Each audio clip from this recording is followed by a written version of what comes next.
Hi, my name is Jordi, and today I'm going to talk to you about 7 things to think about when you are creating your run of show or your timeline for your next event. The first thing to think about is really just what are the most important parts of the event, whether that's keynote speakers or videos, really making sure that you have a grasp on what are the big key elements you want to be included within the program of the evening. Second thing is fundraising first. We all have shorter attention spans, especially with videos these days, so making sure you're getting to your fundraising as soon as you can into the night is going to be extremely important to get the most amount of attention on your videos, your auction items, and capturing as many donations as possible. And with that, making sure that you stop all service during the fundraising events. So closing down the bars, making sure that food service is stopped, making sure there are as little distractions in the room as possible is key for any fundraising part of the evening. My third point is videos over speeches whenever possible. Now, there's probably going to be some sort of speaking throughout the event,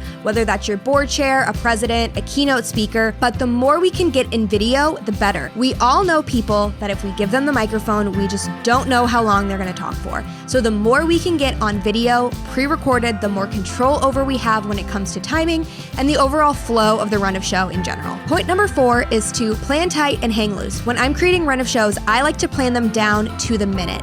This way, I have a better understanding of how the night needs to flow and a general idea of how long every programmatic element is going to take. But we all know that when we get to an event, things don't always go as planned, and that's okay. So giving yourself some wiggle room is going to be really key here so that you don't start worrying when all of a sudden you are 5 minutes ahead or 10 minutes behind. It's all going to even out. Point number 5, which really relates to what I just said, is to make sure that you're planning 5 minutes ahead. So if you have someone coming up on stage in 5 minutes, grab them now. Make sure you know exactly where they're sitting or where they're at in the room so that you can very easily get them where they need to be when it's time for them to be there.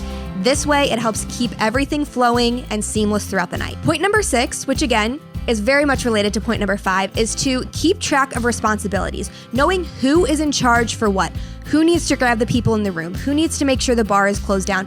Who needs to make sure that the videos are playing? All of those little things, knowing the responsibilities on the front end means less opportunity for missed things the night of the event. And my last point, point number 7, is to make sure that you are including setup, breakdown, and load in on your run of show. So communicating with your venue and all of your vendors to make sure that they have the time they need to get into the event, set everything up, have time for a run through so that the event runs smoothly once all of your attendees arrive.